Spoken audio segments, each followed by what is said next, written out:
No need for an intro. Mario Andretti, Part 2. All right, we're going to start in 5, 4, 3, 2. You've been married to the same woman for how many years? Be 56 years 56 years. in November. So she's a saint. She's a saint. Right. Yes, by all means. She's been the strength for me when I probably most needed it, the support. No question about it. Very unselfish, in her own quiet way. She just knew that that's, for me it was a selfish situation, but she never complained. I mean, if she did, it was just like, it was not a nagging situation by any means.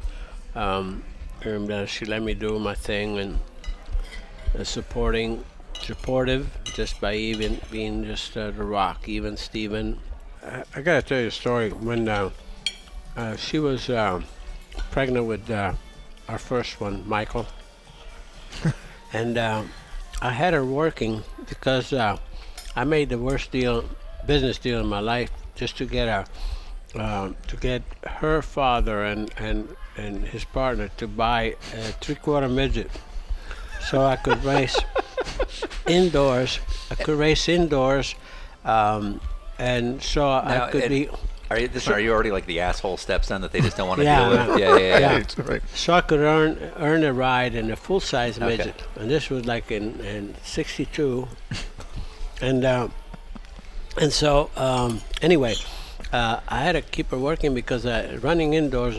My car was the famous Deuce, still around by the way, in a vintage car. The races, a car that Bobby Marshman had driven before, and on. So anyway, I had a Triumph engine, 850 Triumph engine, running against Crosby, but indoor races, you didn't dare smoke. If you smoked, you got black flag, you were done for the evening. Okay. So every weekend for the 2 races I was doing, you need a fresh set of heads with nuke valve guides and all that sort of thing. So, and on the way to the track, we used to run Long Island, Teaneck, New Jersey, and so we used to stop at Bob's motorcycle shop in Clinton, New Jersey. We used to swap heads. He'd give me, and then I get to the track and I install the new heads, and I'd be fresh. Well, that was costing a few bucks, and I was using all of Deanne's paycheck to pay for that. Okay. So Patient woman. all of a sudden, one day we're on the way down to the track, and she's sobbing. She goes, I says, "What's the matter?" She says, "Oh, nothing. I says, "What's the matter?" "I quit my job." I says, "You did what?" "You quit your job." I said, "What the hell? How am I going to pay for those heads?" She says, "I'm 7.5 months pregnant." She said, "I can't stand it anymore." She said, I said, "How am I going to pay for those heads?" So she's a saint. Yeah. She was my meal ticket for those heads.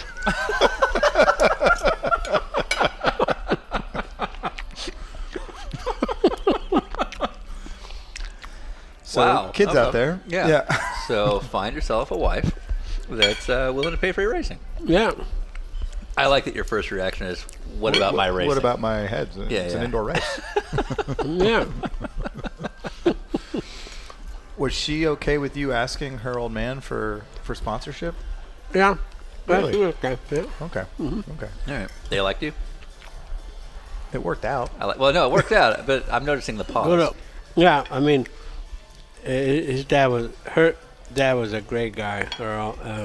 And actually, at the beginning, when I asked for Deanne's hand, he wasn't all that thrilled because Well, you're like, You know, what, it- 20, it and you're doesn't- this racing yeah. driver that's, I told Deanne, said, what you're going to do is, with these Italians, what you're going to do is, the rest of your life, you're going to be pregnant and go barefooted.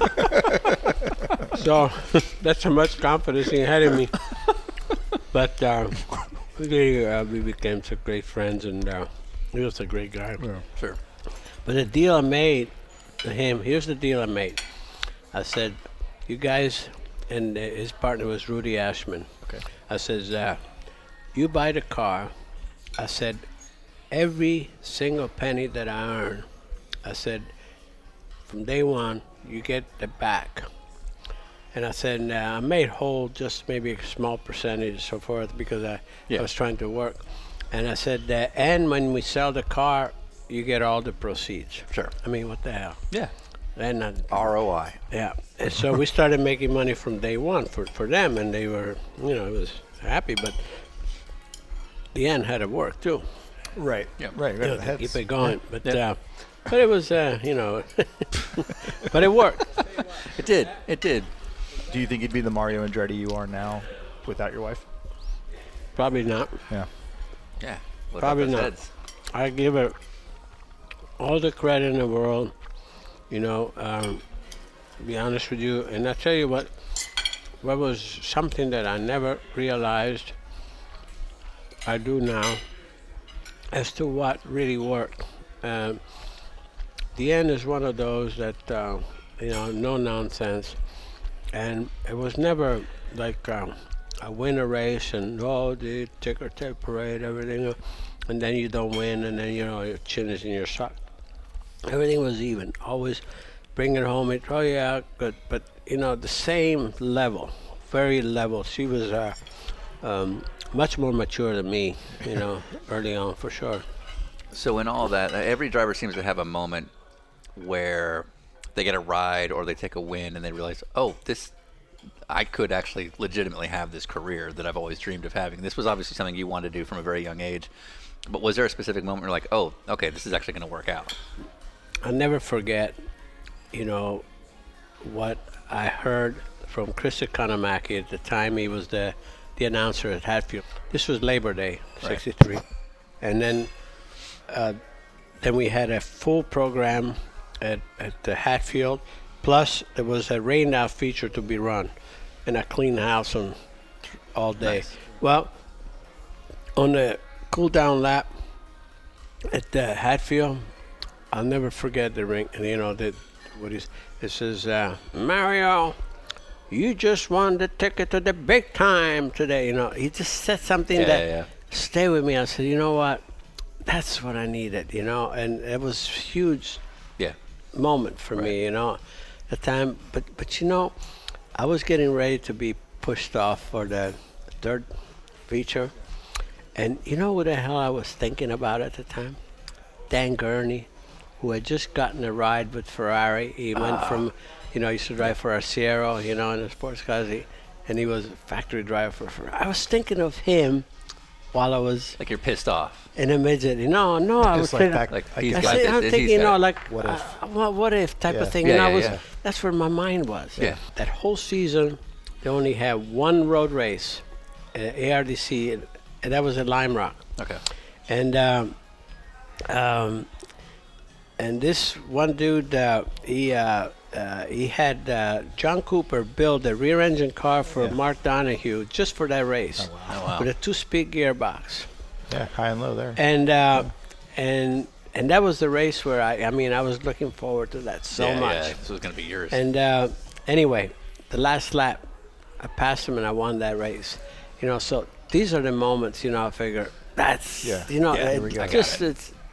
gives you that spark, that hope, and that's what I want to be. That's, things that are happening. Then just being at the right place at the right time to finally get a ride in an IndyCar.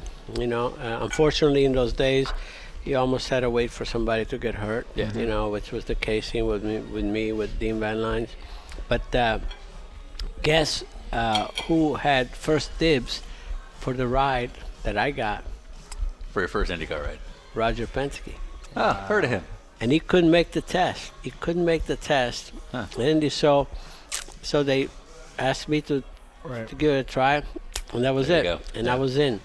With Roger, we talk about it. All the time. I said, "Hey, Roger, thanks." Yeah, he made your career. Thanks, man. Yeah. Does any name stand out as somebody that didn't make it that you always thought that guy gets my breaks or that opportunity and this one would be the next big thing, but we never hear much about? You mean guys that obviously had a career cut short? Is that what you're talking about? Or just didn't really ever get one going? You know, Ryan and I in our 30s maybe have never heard of. And we're both big lovers of the sport. You know, like who is that sort of unknown name that just never got that you there. sort of were in the local circuit with that just never kind of blew up? Or maybe somebody that did perish, unfortunately, you know? Yeah, I don't have. I think there are guys that to me I thought would have like my buddy Jimmy McGuire in a sprint car who lost his arm. I mean, we rode together. I mean, in the same heat that I was in, you know, in New Bremen. Here was a guy who was so dynamic that I thought, you know, he could have gone a long way, even though, you know, he survived it and everything. But okay, lost his right arm, you know, and he so individuals like that, and for the rest of them, many that lost their life, like my best buddy was Billy Foster. He and I were like brothers, and I felt that he had very versatile individual. You know, he had driven modified, he had done all of that, and then you know, here he used to bellyache to me because you see you're driving sprint cars, you dump, he jerk, he says, you know, you're too dangerous. He dies in the stock car at Riverside. Yeah. You know, they had, you know, just before the disc brakes, the left drum blew out going into turn 9, you know, and it just whammed the wall. And I was just the next guy to go out there and qualify after him, you know, things like that. But here's a guy that in the prime, you know, where he definitely would have been a champion, you know. So there were several like that. I mean, it's in those days, I mean, we used to lose 4 to 6 guys a year.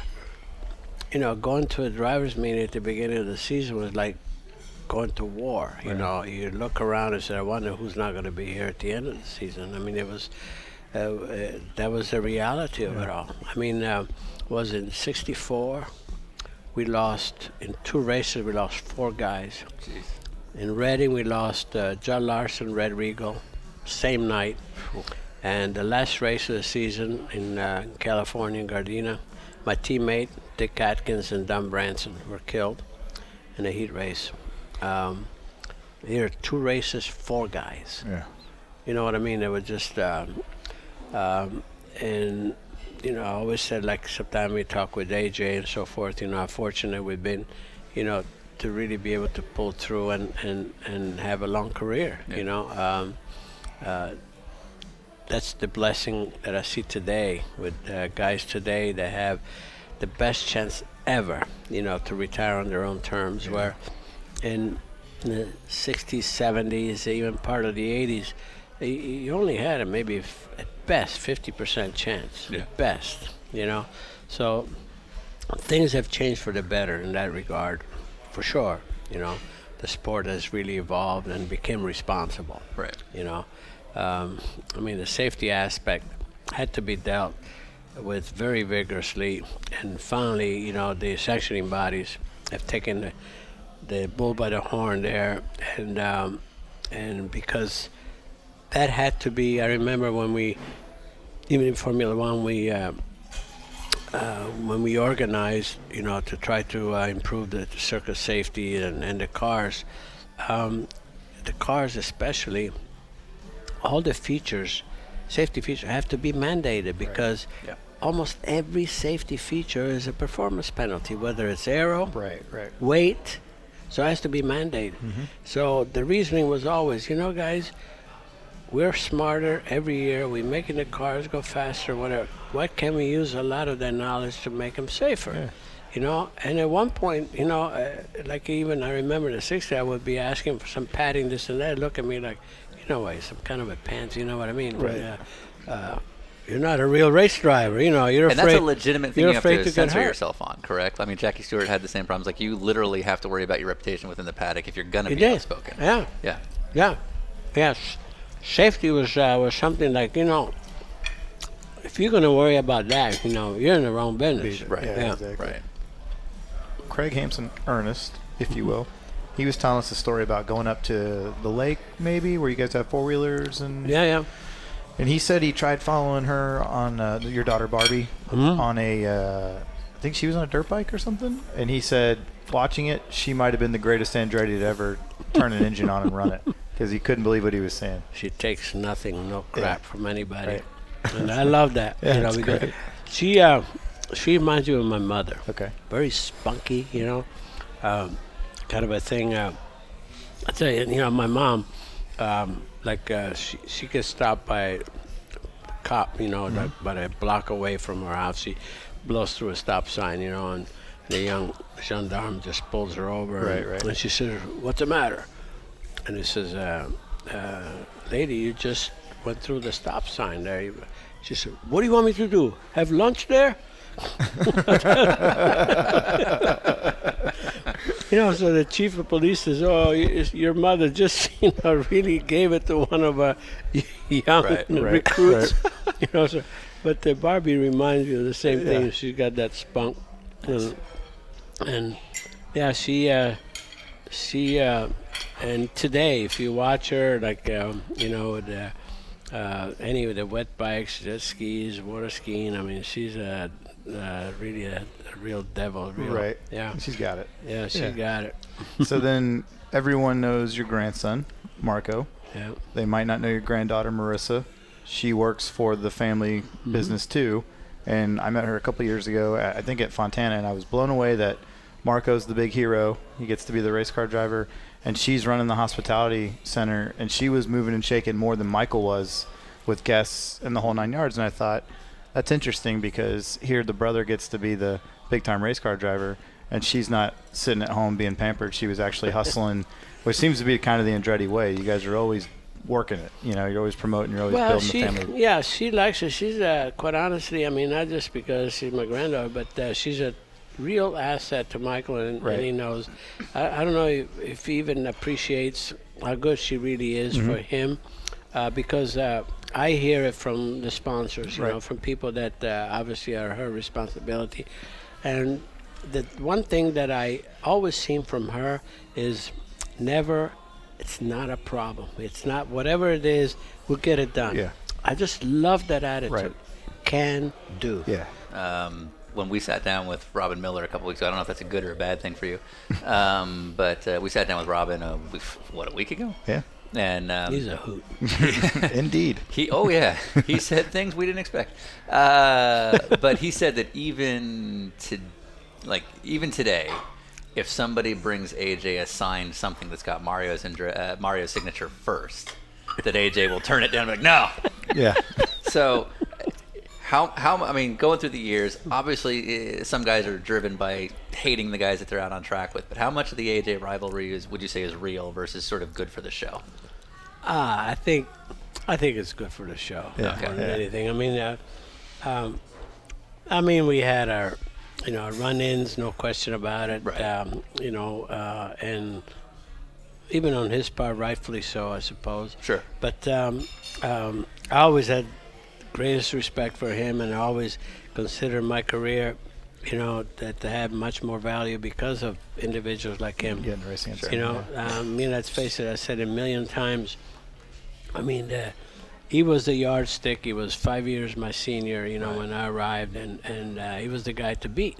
And quite honestly, if you won a race and he was second, that was a premium race. Yeah. Right. And I said it again. And to finish second to him was also a pretty damn good day. Yeah, right. You know, so it was that kind of a guy, you know, he fit that mold, you know, with him and the answers and so forth, which they were it. They were the show that you had, and the guys you had to deal with day in and day out. I mean, there are other drivers that have their day and so forth, as you know, but there's very few that you have to deal with every time. single race. Yeah. You know, they're there like a thorn on your side. But Right. but that's it. That's what makes it, you know, the challenge that we all love and look forward to. But you know, AJ, for me, there were so many things that that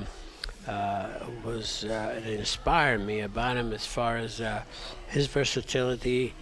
He's willing to race all the time, to run. You know, we used to run midget, sprint, and then a champ car race that weekend. You know, just and he was doing it. I wanted to do it. You know, so it was all of it to me was very healthy, and I just love the guy, quite honestly, in many ways. And he sometimes he likes to, you know, show off a little bit. Sure, right. I don't think he loves me in any way, but I have the greatest respect for him, and quite honest, I even offered to take him for a ride in a two-seater next year at Indy, and I think he might accept it. All right. Yeah. All right. And I said, I'll tell you what, In the rain of Elkhart. you're the master, I'll be the pupil. I said, Sure. tell me what to do. If you guys don't mic up for that whole thing, it's a waste. Missed opportunity.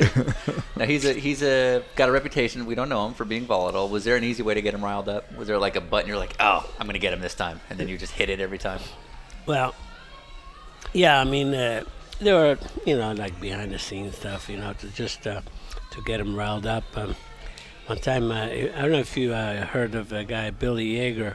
Mm-hmm. Sure. Billy Yeager, you know, used to be a golfer, you know, Right. great character, you know, he worked for AJ once. And so Billy Yeager used to always have these knockoff Rolexes, you know, like $100 Rolex, Nice. so forth. And so AJ always wore a Rolex. And so we were in the garage, and I said, Yeager, I said, give me one of your watches. So give me one of her watches, and I told AJ, man, I said, that's a fancy Rolex you got on there. Can I look at it? You know, so he gave it to me, and I took the other one to knock off, and I took a hammer and I whacked it, you know.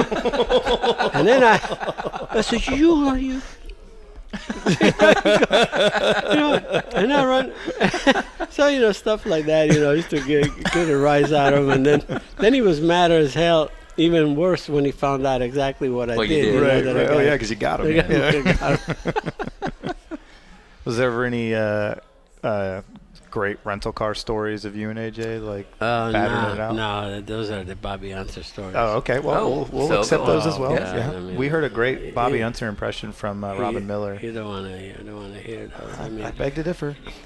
Bobby and I, like, he was, the guy was so crazy, unpredictable. Yeah. We were in Hanford, and California, and on the way back from the track, I had this, he always so cheap, you know, he used to ride with me, you know, I had to be in my rental car, Right, you know, type right. of thing. So we're going along, and somehow he always found a way to just create something, and I'm coming off the freeway, and he blinds me with a newspaper. I think he's in the car too, and there was a curb in there, so I nailed the curb and blew the left front tire. Yeah. So I'm going. I said, I'm not going to change that tire. I said, I'm going to keep going. You know, I keep going. This thing started catching fire. So I pulled over, and what does he do? I mean, he gets on top of the car. It's my rental car. Yeah. It started, you know, like it's trying to get somebody to stop, you know, Right, stuff like that. So here's a guy, Danny Jones, used to be one of the Ford engineers. Okay. Diamond, really nice guy, you Okay. know, very proper. He stops by and says, oh, boy, I said, boys, you're having some problems. I said, yeah. I said, man, I said, these new cars. I said, where's the spare tire? I don't even know where the spare tire is. You know, the guy, oh, I'll show you, you know. So as soon as he goes in the trunk, and his car was running, we got in his car and took off. You know, so the poor guy was left there. So you're always You know, picking on the obviously we didn't nerd. Always But- picking on the nerd. But the next day, I had to get back at Bobby. Next day, you know, you draw for qualifying. And so I had an earlier number, so I qualified before he did. And so he was waiting in line. I don't know if he was about 5, 6 cars behind me. So I went and I asked the guy from the loud system. I said, there's an emergency call for Bobby Unser. I said, in that booth, it was a booth maybe about 50 feet away. Right. I said, call and tell him to go to that booth. And the guy said, okay. So I called, and Bobby goes over there, and I had a roll of tape, and I taped him. in the booth? Yeah. So he missed his turn. Qualified. So he lost a lap. He only got one lap instead of two. He had to qualify. Can you imagine doing that today? Oh, no, I can't. To get fined or something. Yeah, exactly. Who was the biggest prankster back in that era? Oh, that was him. Yeah, for sure. He was one of those that. And the thing about it, once you pull one on him, then you had a, it's coming back. It comes back. Yeah. We were in Atlanta, and in those days, we ran Atlanta, back in the '60s, and in IndyCar. IndyCars, yeah. Wow. And it was like the 300. Yeah, we were staying at the air host, by the airport. And anyway, by the pool. But in those days, you go out to dinner, you had to have a sport coat on and everything. Sure, yeah. So, and Bobby and I were rooming together because he was so cheap. Again, yep. Yeah. So, and so he's by the pool. Then I had to do an appearance somewhere. So, I'm walking by the pool, and the guys, he says, "Oh, where you going?" This and that. So he pushes me in. Nice. In your sport jacket. coat and everything. Yeah. Yeah. Yep. Okay. I didn't say anything. Get out. I went in the room, and he had one of these old suitcases, like it was 100 years old and so forth. And I put all this stuff in that suitcase. I went out, and he said, "Oh, no." And I went right in the pool with it, and I opened it. And he had one suit that he owned, was in it, stuff like that. Done. And, stupid things like that. He used to do. I mean, It's a time lost. When you're doing the NASCAR stuff, so now there was another one in Italy, but please I can't. Keep them coming. Keep them coming. I'll tell you that later. You can tell it now. All right. No, somebody died. Another glass. No. Yeah. You go to do the NASCAR stuff, and end up doing very well at that. Who was the guy there that you suddenly find yourself up against as a rival? Well, there you had, several. To me, was David Pearson. There was Bobby Allison was really coming on, and of course Richard, was the guy. My teammate at the time, Freddie Lorenzen, was the golden boy of NASCAR. The usual suspects. They were a lot of strong, drivers there that. They were all icons in their own right. And when I look at the roster, actually the race that I won in '67, there were 62 cars, I think, and there were 5 or 6 IndyCar drivers. Right. And in Ireland. Yeah. In Formula Ireland One. in the race. It was in the race. That's awesome. Can you imagine the mix? Right. Now, and so. Yeah, it'd be like Kimi Raikkonen. Yeah, coming out exactly. just doing it. Yeah, it was just amazing, Sort of. Yeah. But again, it was really interesting times. Yeah. To say the least. But again, competition was fierce, was strong, and as you could imagine, even more so than even today, I would suspect. Mainly because it was different today. It's flat, you're flat. The car, a lot of downforce there. Right. We up in the bank, you still were sliding and stuff. We didn't have much downforce at all. Very small spoilers. So at the time when you're doing all this stuff, who partied the hardest? The USAC guys, the IndyCar guys, or the stock car the guys? stock car guys? Well, I knew the IndyCars. Car guys more, it was much more camaraderie there. Sure. Right. Because it was week in and week out.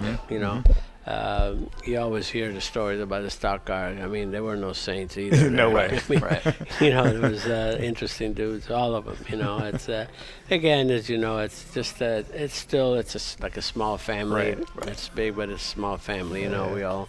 There's always camaraderie among us, and I always felt, to be honest, very much at home, no matter where. And there was never any animosity in that sense that you really felt, among drivers.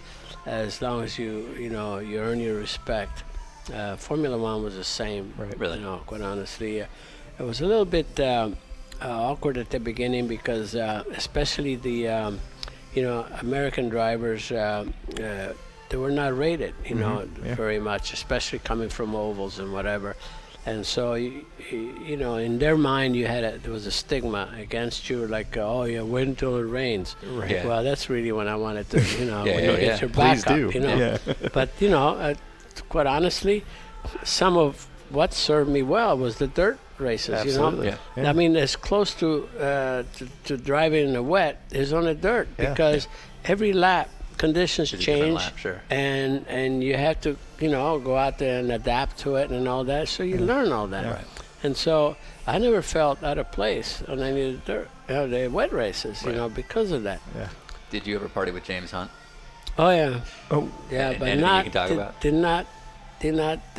I mean, I was offered a few things, but that's when we started realizing, actually, even with Lauda, so this thing cannot go on, and that's when Nicky was very instrumental in making him retire right. because, it was getting to the point that I think it could have been hazardous, Sure. and for his own good, Yeah. I think he retired. So legends of James Hunt are absolutely true. I guess pretty much of Yeah. it. Yeah. He was a Accurate. good dude. I mean, he was Yeah. really That's what fun everybody says. guy, and a hell of a race Yeah. driver. I mean, can never ever take that away from Right. him. I mean, colorful as could be, and committed. When he was in a race car, he was a race Yeah. driver, no question about it. Right, but maybe his night before lifestyle wasn't in agreement with you. There was a couple of instances where I was aware of what was going on, and I didn't like it. You Yeah. know, Well, he's out there with you, right? It's your well, safety yeah, as well. Yeah, that's what I'm saying. Yeah. So, one of the movies I loved as a kid, which I'm gonna be like the only kid that knew this movie, was The Speed Merchants. Yeah. When you guys were all racing prototypes and got followed around Europe by camera crew, and it was a very small made. Yeah. I have it on This VHS. was a Ferrari. Yeah. Yeah, and Alpha. And, Yeah, and yeah. all I that. think I did a voiceover on that. Didn't I? Yeah, you're featured in it a few times. When you came over to do the sports car stuff, how aware of the regulars were you in that kind of world? Like, did you know the Brian Redmonds or the the Vic Elfords, or were you just kind of like, No, I used to follow that right? religiously. So you knew what you were going for.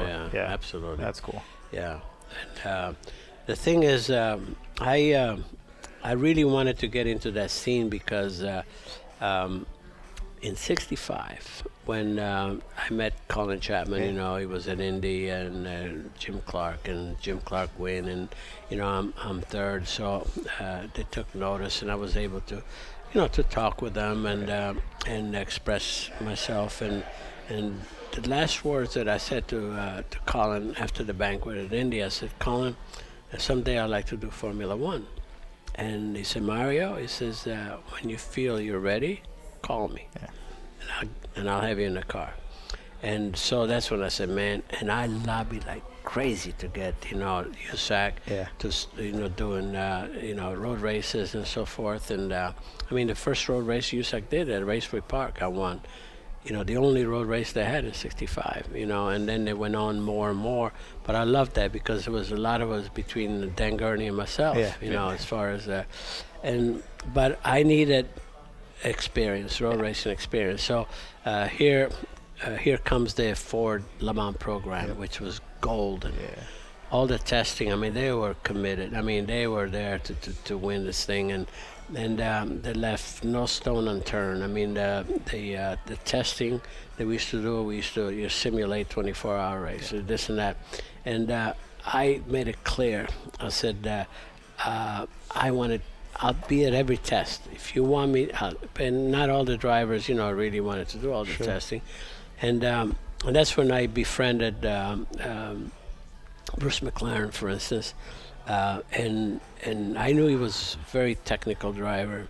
And I used to, whenever I modeled the car, I used to just run at the hairpins, watch him rotate the car and everything. And that's how I try to, and then we talk. We go to dinner at night, we just talk about everything. Try to learn as much as I could. And in '68, before 2 races of the season, Formula One season, I called Colin. I said, I'd like to do Italy and Watkins Glen. Right. In a time when you could do that. Yeah. Yeah. Yeah, he could enter the 3rd car. Yeah, right. Yeah. And so we were in Italy, and I tested the car, and I felt, so good. And because up to then, there was basically the Indy cars, the USAC cars that were a bit clumsy. The brakes were not so good, heavier, and blah blah blah. And in the Formula One car, I'm telling you what, it was just right. Yeah. It was just that. And in Monza, I just, so we actually we set a time I was quicker than Chris Amon was in a Ferrari 2 weeks before. So, but there was a glitch there. I had to come back. I had to come back Saturday to run the Hoosier 100 on a dirt track in Indianapolis, and go back for the race on Sunday, because I was up for the championship, in '68. And so, in that day before the chicane, you needed some slipstreaming, to really put a lap time. So I got Bobby Unser a ride in a BRM. I heard the story. And so we did that. So I could only run, in those days, every single lap that you did Friday and Saturday counted for, the quickest lap could be the first lap on Friday. And it could be your quickest lap could be pole, you know what I mean? So anyway, and we, I was in good shape, when I left. Actually, I was quick, but I was still early. But we caught the 2 o'clock flight Friday afternoon to New York and so on and so forth, and so we ran. But I had an understanding with Count Lurani, which is this like Acus of Italy, and Bacigalupi, who's the promoter. That there was a 24-hour rule that they have to obviously we had to deal with. They had to waive, and they agreed to waive it. And so anyway, the next day we arrived there, and all of a sudden our cars are in a grid, but there's a protest, and the protest was Colin Chapman, didn't speak a word of Italian, but it was. I think Ferrari protested. And somehow they would not let us start. And we didn't start. That's why my debut was at Watkins Glen. The following race was my first Formula One experience. Bobby Unser told that story at the Road Racer Drivers Club dinner, I think 2 years ago, about how you guys were flying back on these planes and going back and forth and everything. But I got to tell you something in between later. There's a lot of later. That's what this is. During dessert. You've been part of a lot of kind of rollout programs of fundamentally crazy cars, turbines, full ground effects, the whole thing. Is there one that stood out that you either heard the principle behind it or looked at it and went, that's a dumb idea? Yeah. The turbine was one thing. Yeah. As far as I never thought it would have the future. Even then, they tried to. In terms of the power, in terms of just it was just overall. conceptually. Conceptually, it had an advantage when it first came out because there was no regulation for a turbine. So, here kudos to Andy Granatelli to bringing it on, and the thing. Obviously, there was no restriction on annual, so they had the full power, top power for Indianapolis, for instance. And the consumption, they would start the race with 35 gallons of fuel where we had 70. Okay, right. You know what I mean? For sure. It was a ridiculous advantage. Yeah. So there, they made their mark, but they never won because of the obvious. They failed, but mechanically. But once that was regulated, to some sort of parity, then that had a distinct disadvantage. Yeah. And the other part, they tried to run on. In fact, I ran at Riverside. Right. and I That crashed had to with the be- damn thing, Yeah, it had to be a monster Yeah, there. but the thing was no brakes. Yeah. I mean, and so that was one, and the other one to me was the 4-wheel drive Formula One car, which I Oh, sure. Yeah, I I forgot you were was part of that. as Yeah. well, and there was no advantage anywhere that I could see, mainly because we had such tire Right. print, Right. in the And back. this is in the era of these That- huge, thick rear tires. And the, we had yeah. 18-inch tires. in the back. We, Little different, We yeah, had yeah. no problem with traction. Yeah. So, to have the front, first of all, there was so much loss of power through Right. the drivetrain. Just throwing it through, number sure. one. That was Yeah. a penalty in itself. Yeah. And so, but, you got to give Colin credit, though, for trying it. trying. Yeah. Yeah, he was just the maverick. Right. He was. And now and then when he'd get it right, you Right. know. And Lucky was the driver that was at the time, there, like I sure. was one of them, at the right time. And but interesting times, however. That's when you had all these innovations. Yeah, when you could do and, that, sure. And interesting from every standpoint, from the technical side, Right. of course.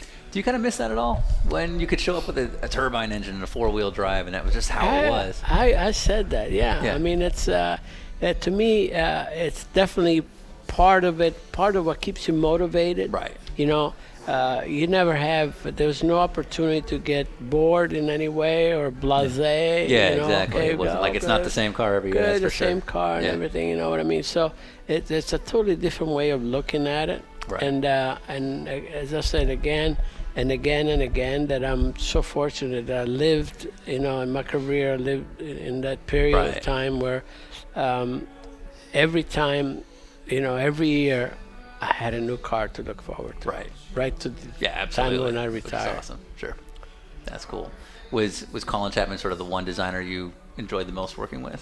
He was phenomenal. Yeah. He was phenomenal. You know what I loved about him, among other things, is that you like to see emotion Yeah. in somebody. Yeah. And when you did something, like you come in, like you got pole or something, I mean, he was so excited. being, you know. Yeah. He liked that. Yeah. I mean, it's Yeah. all part of it, you Yeah. know. Right. And he would demonstrate that, Yeah. you know, like, if you win in the race, you're coming down to the flag, you He throw throws his his hat hat. up in Yeah, the right. air and Yeah, stuff yeah, like that. yeah. Things like Yeah. that. It was a neat guy, and he was Right. Yeah. he loved to win. He just loved to win. Yeah. And so did we. But it's nice to demonstrate that emotion. You never forget that. Right. You never forget that. That kind of genius, you call him a maverick, how was he with feedback that was maybe negative? Well, the only thing that he resented was technical suggestions from drivers. Some resented things that never change. Okay. Terribly, and I was one of those idiots that obviously, he had my own ideas and talk about. I mean, I was right, quite honestly. Typical in driver, a lot of right? these areas, Sure, of course, because here's the ground effects, for instance. And ground effects, obviously, you got downforce, and you have to support the downforce. Yeah. You have to go stiffer springs and whatever. But with stiffer springs, all of a sudden, you're really exercising your tub. I mean, Right. and you have to have a stiffer tub. Yeah. And he would resist that. Actually, the tubs that we had, like this kind of indentation. It's like scalloped out. Scalloped Yeah, out, yeah. And the thing used to be so flexible. And the more downforce, that's why when we got in 79 and 80, I said, Colin, your cars are like a beautifully dressed lady that has cancer inside the body. And obviously he didn't take that very kindly. And I said, because I go out there like I'm testing in Snetterton, and I said, we gotta go much stiffer springs. And so we go stiffer. The car was good for 2-3 laps, and then every time like I hit a curb, I would have crossweight, Okay. and I could not. I mean, there's no way that I could convince him of that. And finally, then before the British GP, he put a collar around the cockpit, Okay. which helped. But then all of a sudden the spring purchase, started sure. popping That was what rivets. was flexing. Okay, So it was yeah, all. yeah, yeah. So the car that just needed, to be designed differently. Right. The tub, and all this pickup points and everything, and but then he lost interest in that part. He was on The to next his thing, next yeah. design, So, but that was Colin. Like I said, you had to try to understand him, and. Again, you look at his career, it was peaks and valleys, but the peaks meant world championships, Big peaks, yeah. And I was, the luckiest guy in the world, to have had the opportunity to be there at the right time with Right. him. And he gave me the first chance, Yeah. first opportunity. And it's you so know. cool that you said, hey, I want to do these 2 races. They said, okay, let's make it happen. He was right. Yeah. He was right on, yeah. Yeah. He gave me that hope, Right. I mean, I came away. I was flying. I was on cloud 9 when he said that. Yeah, because he's the guy. Yeah. Right. Yeah. So we do a pass-along question on the show. Everybody does one for the next guest. We had dinner with Brian Till, former IndyCar driver and current NBC Sports commentator pit and reporter, yeah. you name it. And his first question, which he never sent us the photo, but we'll get it and we'll post it up Yeah. on our website. But have you ever been mistaken for Brian Till? Yesterday, no. He told a story about how he was in a restaurant and a lady came up and said, hey, you're Mario Andretti, right? And he was like, oh, go, no. So then they put it on NBC Sports. Your picture with his name. With his name. Yeah, exactly. Yeah. Yeah, 'cause they heard Yeah, about I it. didn't know that. So his question for you was, do you think that the mind and soul of the race car driver has changed since the race car has changed? Reliability and technology are so apparent and helpful now. Is the basic buildup of a driver the same, or has it evolved as well? I think the makeup of the driver is the same. I really, really do. I quite honestly, I get this all the time, drivers of the past were gladiators and all that. And, I'm looking at the core of what it takes to be a race driver. A race driver's job is to extract 100% out of what that piece of equipment has. Right. And the fact that you have more tools to work with means that you're going to have to go faster. So nothing changes. And I'll say clearly that today's champions would have been champions in the past and vice versa. Right. So as far as what it takes to be successful in whatever, I mean, you can never replace desire, and commitment. Burning desire, mindset. I'll give you an example. There are times where geez, I'm going to have a tough time today. Yeah. But if you go in there and says, that's it, I'm done, you're done. Yep. But you go in there and say, I can still win this doggone thing. And Lord and behold, who knows? You know what I mean? Yeah. You got to have that mindset. Right. And without that, you're just behind the 8 ball. So as much as things change, they remain the same at the core of things. Right.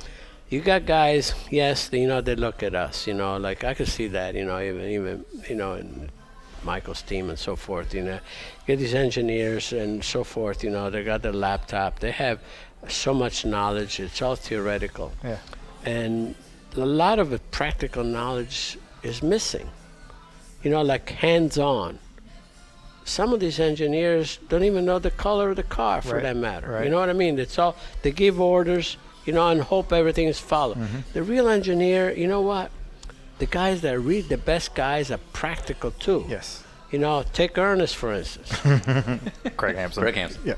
Yeah. He'll go out there, he'll not only give orders, he'll make sure, not to take anything away from them, but there's always something, somewhere, they can construe something, and if the car doesn't do what you hope it would do, then it confuses you. So there's a lot, especially today, with the cars being so close, I would be on it. I mean, every time, like when they string the car, when they weigh the car, when they do everything, as an engineer, you should be right there, making sure that every thousandth is exactly the way you expect it. And I guarantee you that you would find some flaws here and there. Sure. And so there's a lot of things, as I say, that they won't believe. You know, this is my belief, but they say, oh, he doesn't know. You know, what the hell? You know, that's the way. You know, as I said, as much as things change, they remain the same as the foundation. The foundation is the same. So tomorrow we're having lunch with Parker Kligerman, who is a NASCAR Truck Series driver. He's raced Xfinity Truck Series, you name it. Was a Penske development driver for a long time. He has recently made the transition over to commentary as well as continuing to race.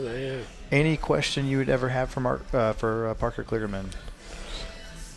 Ask him if he likes dogs. That is amazing. Good job. I love That's dogs. awesome. So what's you have dogs now? Yeah. How many? How many? No, just one. We have actually we're sharing. We have a pug. Okay. I mean the most. I mean a little body which brings light in every room. Yeah. I mean 100%. it's amazing. You know what the little thing like that can do for your disposition. Right. Yeah. Right. I just love dogs. You know, I've had dogs. I've had Great Danes, and we had different types. And lately we had pugs. You know, which is I just fell in love with that breed. Yeah, ask him if he likes dogs. Done. Yeah. If there was a pug-themed hotel, would you go to it? Yeah, Thank you. 100%. No idea what you just said, His but look- you just justified my The existence. look was the best too. Like, oh yeah. Oh yeah, I would absolutely go to a definitely. pug-themed hotel. 100%. Good man. One of my things that it was always said, if I ever got to talk to Mario, I'd ask him about this. 2003, Tony Kanaan breaks his arm, before the Indy 500. They ask you to help shake his car down and possibly qualify for the 500. So you go to the Speedway, you hop in the 7-Eleven Dallara, you go out there, and you ran like 80 laps that day. And you were fast, if I recall correctly. Like, the biggest thing I took away from the whole story is that you hop back in your 60s, and like right away you're running 218. At the end of the day, you're running 225. And then Kenny Brack has a big crash, debris everywhere. You come around the corner, hit the debris, and you flip end over end into the sky, like as high as the top of the grandstand. Where were you running when that happened? Because I can't find it anywhere. Like, I thought you were like 6th on the board for the day. Well, I was 6th, but I was quickest by myself. Yeah.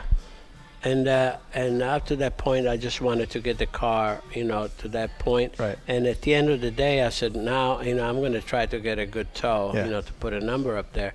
And that's why I was a perfect distance from him, because, I was getting sucked up, and Right. then, hopefully, I get, and that's when he blew the engine going into turn 1. But today they have a quick yellow light in the cockpit, Right. But there was no warning. They had no warning, to go. So turn 1 is the most blind corner at the Speedway. And when I arrived, I was full tilt. In fact, the telemetry 222 at the exit of turn 1, and he crashed quite bad, and that's when the first time that the safe wall was tested. Right, yeah. It was tested. Now, on the safe wall, to absorb the energy, you have these like angled Yeah, it's got little foam pieces in between. pieces. Yeah. Yep. Well, and those have to be changed, whenever you crash. Right. Well, they never fastened those. So when he crashed, this one flew out, and Lord and behold, the thin part was facing me. Yeah. It was in the middle of the track. When I arrived there, I didn't have much, There's no time. He was out of the way. There was just a lot of crap all over, but I hit this thing in the middle of the track, and it dislodged the car. It just a ramp. it was 84 G's, Jesus. to dislodge Holy it. crap. My heel was this big the next day. Right, Oh, wow. right. Because of that. Yeah. Because it cracked the tub. That's how much force. Because Just at from the 220 miles, you got so much downforce Yeah. to dislodge it.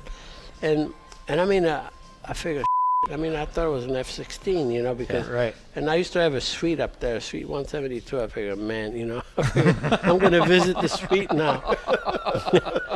I didn't know what to make of it. Right, You right. know, and but you know, luckily, you know, landed on its wheels. You know, thank God, Right. and I was okay. You know, so, but I, you know, it was not my fault. And if I needed to, a lot of guys say, "Oh yeah, well, it was the end." No, I said if I needed to still qualify the car, I would have qualified Yeah, because I was fine. Right. I could have got in the car just then. You know, Right. I was not. And but the way it was, he had a cracked wrist, Right. and there was a chance that he would not be able to qualify. But then, as time went on, I guess he did. Yeah. You know, so I was still the reserve. You know, but. I mean, it was unfortunate. I mean, it was a brand new car too. I Yeah. felt bad for Michael. You know. Sorry, kid. How was the wife with all this? Well, that's the quote, right? Well, yeah,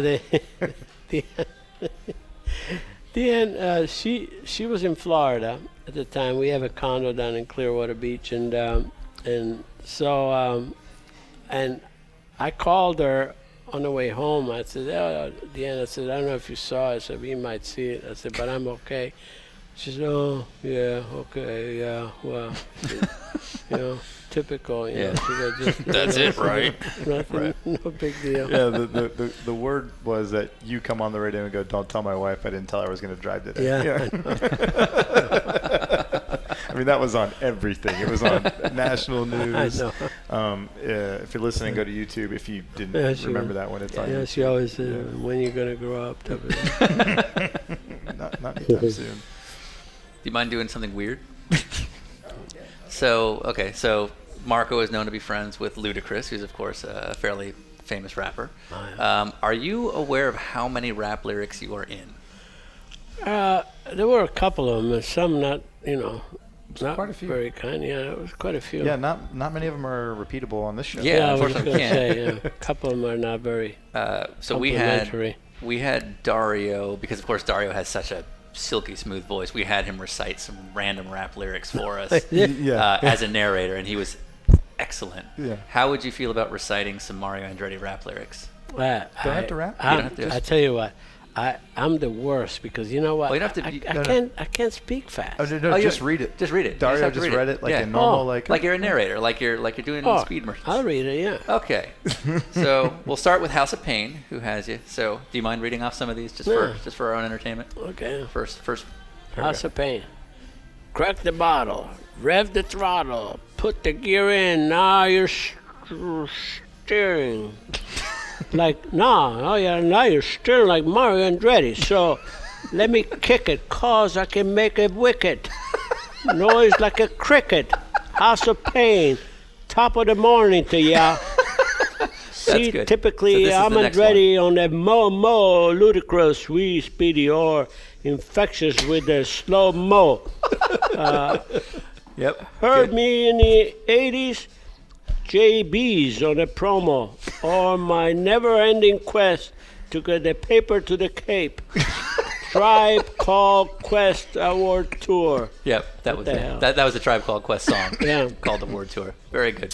Thank you. That was solid. We're good. I'm out the door. he's still All going. that might get is a run into the floor.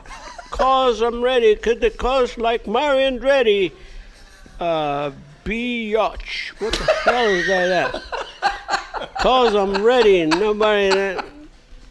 Ice Cube, steady moment. Okay. Yeah, no, that's good. You nailed it. You've, Okay. yeah, we just All won an right. award Yeah, right there. that's, so you've driven with all of the greats, the Unsers, Foyt, your own son.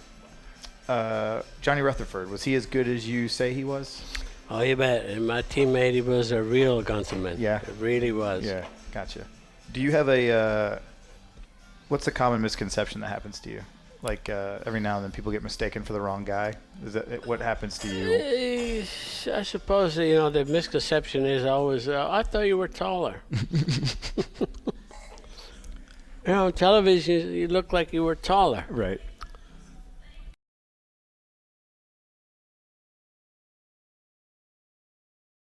This happens a lot in sports car racing, I think, because it's still accessible. But we'll get a guy that will contact me, and he's like, hey, I can find you sponsorship for the next big race, and he's just trying to wheel and deal or like scam something. Did that happen to you in your career? I'm sure it did, right? Because you're a big all name. the time. Do you still get it, or are you protected enough by people that it's not? No, we get it like because they want to get next to Michael. Okay. You know, you got this dudes that come around and says, man, I said, I got a sponsor, man. I got 150 grand. I says, don't talk to me until they start at least for $1.5 million. You know? Right. Those are the worst. Right. Those are like, you know, he'll raise 150 grand a month. Yeah. And then, I mean, you got to cater to them forever. Right, You know, those are the right. worst types of sponsors that you ever want to have in your car. You know, so I get a kick out of those. You know, as soon as they come around, I said, I just blow them away immediately. You know, Right. just don't talk to me until you got at least 10 times that. Right. I know you have to have like an amazing Paul Newman story, right? I mean, you two together in a car could have gotten away with murder. You could have run every stop sign, Yeah, I mean, sped through every road. what a guy! I mean, what a guy! There's so many things that a lot of people don't realize. You know, this man, he was sweet in any way. I got to tell you one. He was always game for anything. Yeah. You know, like he's up at the lake, and I got every. I'll show you. I got every watercraft that you want to think of. Right. And I have one of these. Part of it is a surfboard with an engine. Okay. You know, and so that was the toughest one, you know, to kind of deal with. But the bigger the challenge, you know, he went on a wet bike, he went on that. So he's out there on his surfboard and he's having a hell of a time. Right. So it's getting close to dinner time, and he's still out there jacking around. So he just went overboard, over the bow. And so I went out there in my Sea-Doo, and I see, man, his face is full of blood. Mm-hmm. You know, so when he went overboard, it just got him. nicked, you know, his forehead, you know, in the water, you know, it just magnifies things. So I said, hi. I said, what are you doing? You know, it was itching to him, you know, and he was... Boy, he said, oh, nothing. No. So I noticed, I said, so, okay, I said, let's get back. I said, supper dinner time, Right, you know, right. so the gals are waiting. So we got out on the beach, you know, and I'm looking at it, and I said, Paul, I says that, don't do a thing. I says, you got blood. I mean, you're all over. I mean, and I said it was on his shoulder and Right. everything. I said, let's just go up there. And, you know, the actor that he is, you know, we got over, and he's hanging on to me. You know, and Really doing it up. the women just keeling over, just passing out left and right. And Joanne was going. She wasn't buying Right, it. yeah, she knew better. She knew better. But he, I had so many stories about the guy. I mean, what a neat individual, Yeah. you know, and a prankster like Oh, you yeah. never saw. Oh, I mean, yeah. he just loved all those things and all the bets and stuff. We used to bet all the time, and he's not here to defend himself, but I used to win all the bets. And but we'd bet like a Super Bowl, like $1.79 or something. Right. And sometimes like he pay me back in rubles, you know, like. Or one time I got to still have the check, you know, $1.79, and the FedEx the next day, $9 to FedEx the Right. next day, you know, type of thing. You know, just crazy stuff like that. Yeah. He was always a good guy, great sense of humor, Yeah. you know. But he was one, you know, for a lifetime, you know, the individual like that. He was, I loved the man. Yeah. You can't see how you could not, you know. Right. He was a real person, you know, it really was. Yeah. His philanthropy. And he loved our sport, you Yeah. know, in earnest. Yeah. He just totally loved our sport, you know, in every way. He understood. You know, I could tell you, it was in '88, Ford had a Mustang Cobra, you know, that they wanted to introduce against the Camaro. And so they wanted an outside opinion, you know, and so they asked me to come to Atlanta to test it and do a comparison.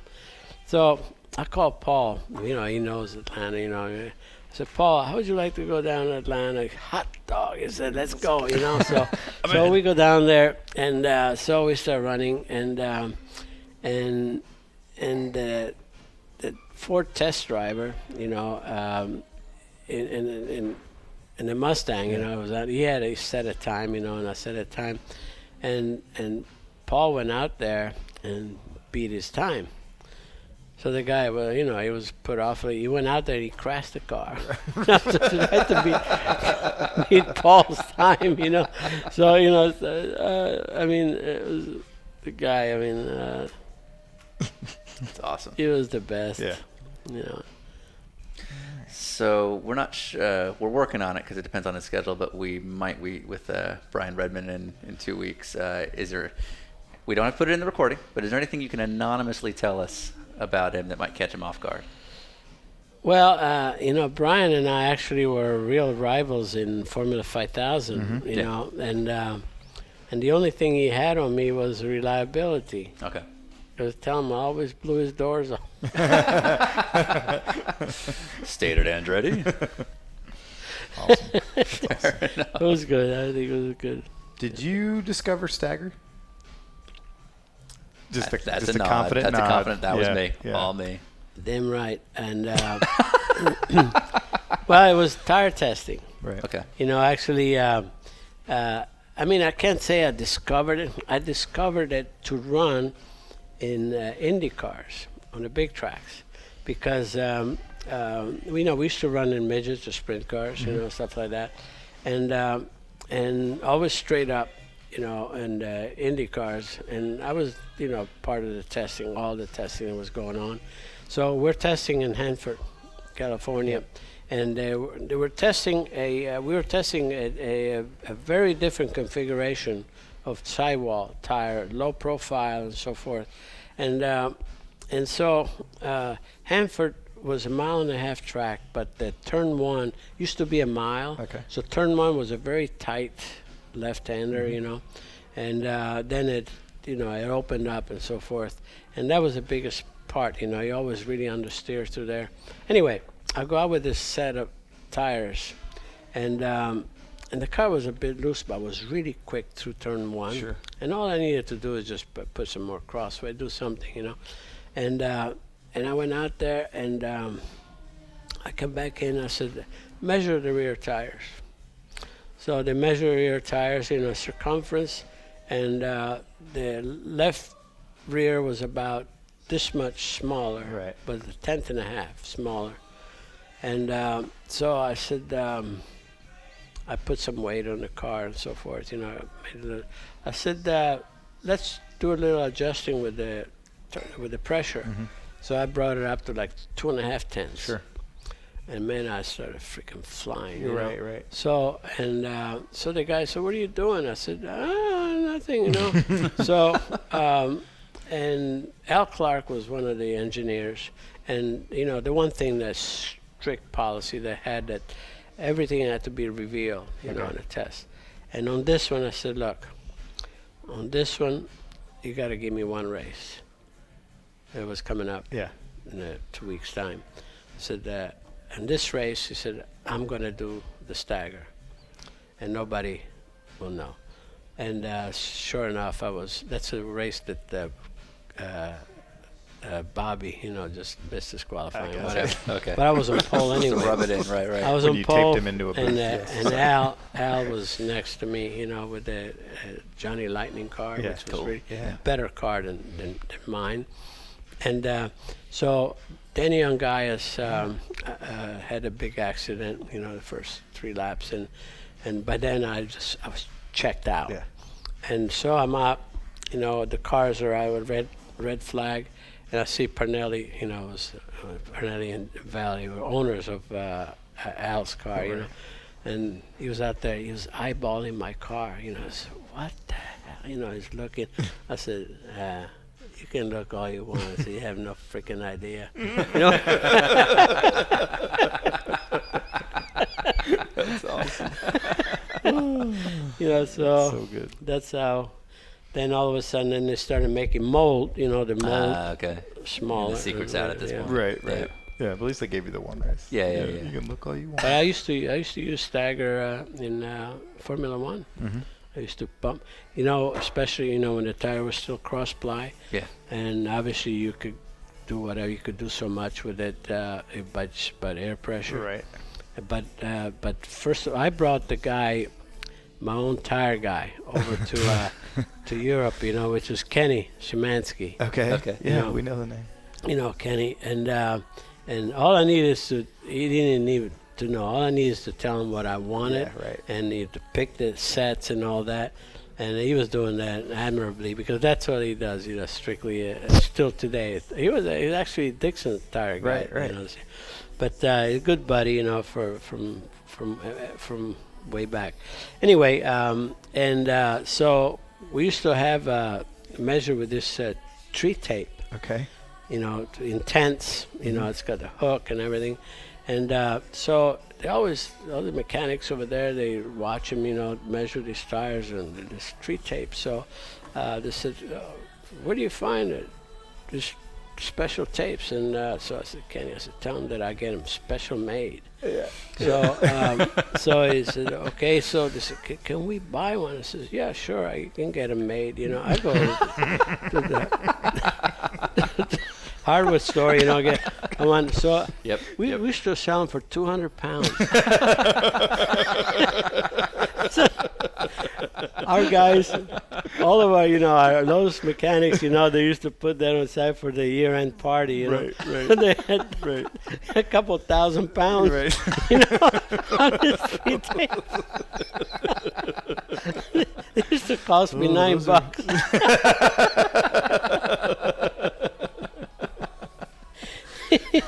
That was a tree tape story. Oh my God, that's Nice. All right.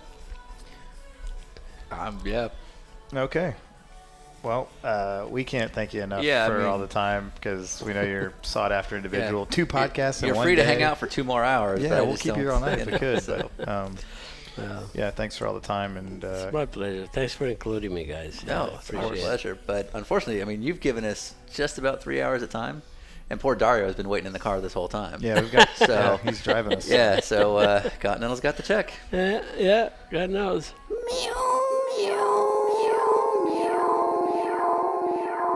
I'm finished. And this concludes having over 3 hours with Mario Andretti. He sat down with us for over 3 hours. Wow. Anyway, Mario was not surprisingly a very popular guy among those of you who submitted guest suggestions. So shout out to those of you who did that. Christopher Parachak, Gene Brian King, John Nottage, Mike DiCardo, Randy Brink, and Walt Preston. And I'm sure there's others that maybe we somehow didn't get on our list. But thanks to everybody who submitted with or without Mario. We love knowing who you want to hear and always happy when we can fulfill it. So anyway, we're going to get out of here and wrap out this amazing Mario Andretti episode with another track by The Soul Jacket, who you can find on Spotify. This is a song called Green Cookies.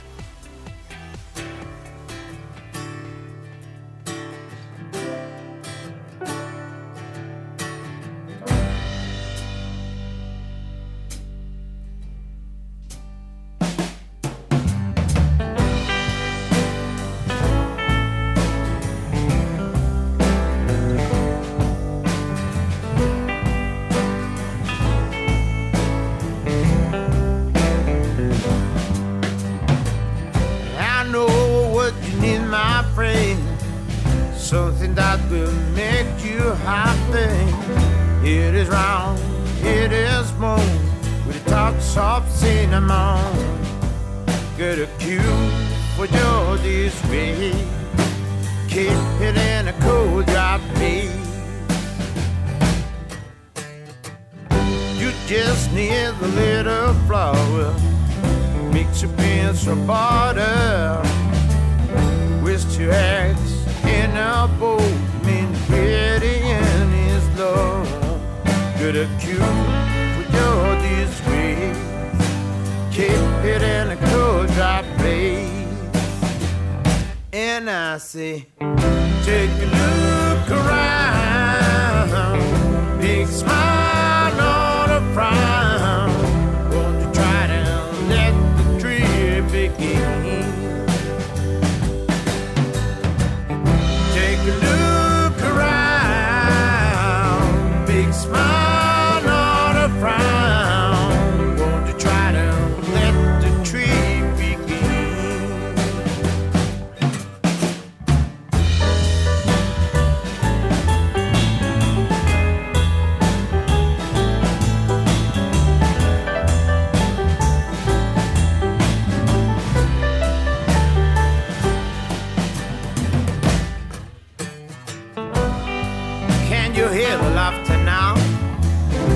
when cookies are behind.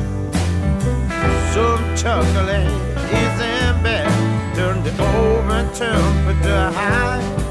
Get a cue for your display. Keep it in a cool, dry place. And I say, take a look around. Big smile, not a frown. Want to try to let the tree begin.